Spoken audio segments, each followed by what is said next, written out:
बिस्मिल्लाहिर्रहमानिर्रहीम। Good morning class. Chapter number 2 patriotism के आज हमने क्वेश्चन आंसर्स पढ़ने हैं, तो आइए शुरू करते हैं।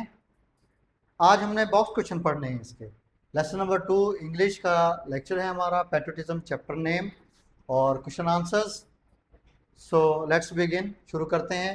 पहला क्वेश्चन है, क्वेश्चन नंबर 1 है बॉक्स क्वेश्चन में से, what are the supreme values of a patriot according to the text.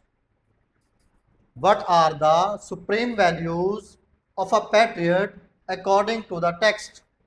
इसका आंसर है, पहले इसकी ट्रांसलेशन भी मैं आपको बता दूं अगर आप पढ़ना चाहें तो, कि वो कौन से आला इकदार हैं जो किताब में दिए गए हैं एक पैट्रियट के लिए, एक मुहिब वतन के लिए या वतन से प्यार करने वाले के लिए।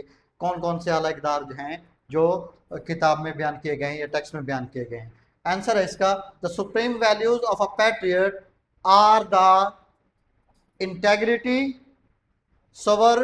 sovereignty and honor of the country according to the text। Again पढ़ते हैं। Answer, the supreme values of a patriot are the integrity, sovereignty and honor of the country according to the text। एक बार फिर से पढ़ते हैं।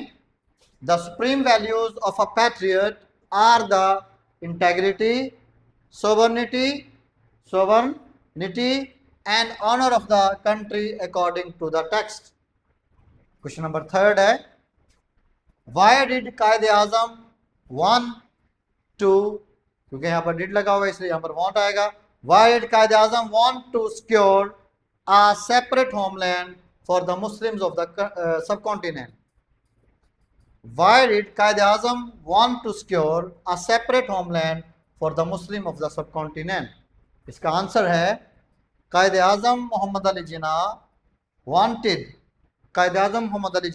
wanted to secure a separate homeland for the Muslims to protect their culture, values and traditions. To protect their culture, values and traditions. He also wanted to provide them a sense of identity.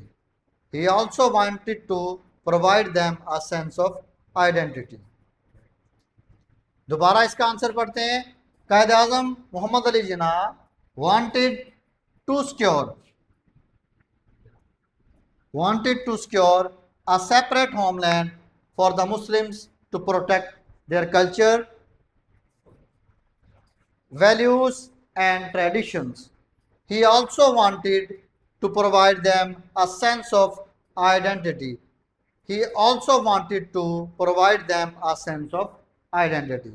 Question number 4 box question है हमारा, which wars are mentioned in the text where soldiers laid down their lives for Pakistan.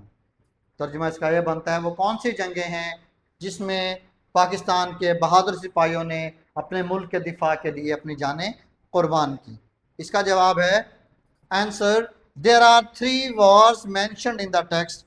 3 जंगों का जिक्र किया गया है text में, book में, किताब में। These are 1965, 1971 and the Kargil War 1999।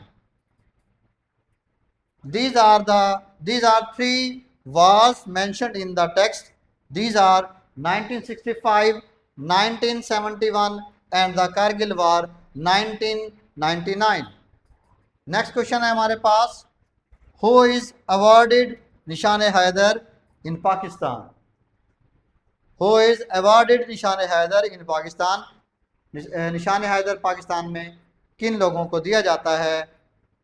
Answer है इसका, निशान हैदर इज अवॉर्डेड, निशान हैदर का एजाज़ दिया जाता है, तमगा दिया जाता है टू दोज, उन लोगों को, दोज पैट्रियट्स, उन मुहिब वतन लोगों को, who lay down their lives for there beloved homeland Pakistan, जो अपनी ज़िंदगियाँ अपने प्यारे वतन पाकिस्तान के लिए कुर्बान कर देते हैं। तो अगेन हम इन क्वेश्चंस को पढ़ लेते हैं। पहला क्वेश्चन था what are the supreme values of a patriot according to the text. Answer है इसका the supreme values of a patriot are the integrity, sovereignty and honor of the country according to text. Next question है why did Qaid Azam want to secure a separate homeland for the Muslim of the subcontinent? Answer है इसका Qaid Azam Muhammad Ali Jinnah wanted to secure a separate homeland for the Muslim to protect their culture, values and traditions. He also wanted to provide them a sense of identity. Next question है which wars are mentioned in the text where soldiers laid down their lives for Pakistan? Answer इसका there are 3 wars mentioned in the text. These are 1965, 1971 and the Kargil War 1999. 1999 clear. Last question है हमारे पास जो कि box question है who is awarded Nishan Haider in Pakistan. Answer इसका Nishan Haider is awarded to those patriots who laid down their lives for their beloved homeland Pakistan. इस तरह से स्टूडेंट्स ये आज हमारे बॉक्स क्वेश्चन भी कंप्लीट हुए। आप अच्छे से इनको रिवाइज कीजिएगा। Best of luck.